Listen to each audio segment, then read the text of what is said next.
শুভ সকাল। আজ বুধবার 20 আগস্ট 2025 খ্রিস্টাব্দ, 5ই ভাদ্র 1432 বঙ্গাব্দ, 27 সফর 1447 হিজরি।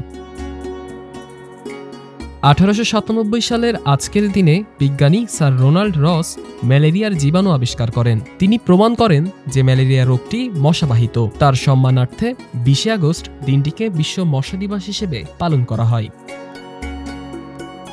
1828 সালের আজকের দিনে রাজা রামমোহন রায়ের উদ্যোগে ব্রাহ্মসভা প্রতিষ্ঠিত হয়। এটি ছিল ভারতীয় সমাজে প্রচলিত কুসংস্কার, বিশেষ করে সতীদাহ প্রথা দূর করার জন্য একটি গুরুত্বপূর্ণ পদক্ষেপ।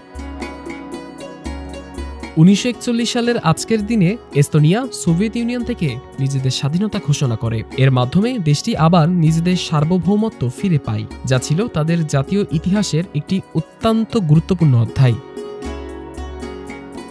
1961 সালের আজকের দিনে বার্লিন প্রাচীরের নির্মাণ কাজ শেষ হয়। এই প্রাচীরটি পূর্ব ও পশ্চিম জার্মানিকে বিভক্ত করে রেখেছিল। এই প্রাচীরের পতনের মধ্য দিয়ে নতুন করে বিশ্বজুড়ে গণতান্ত্রিক আন্দোলনের সূচনা হয়।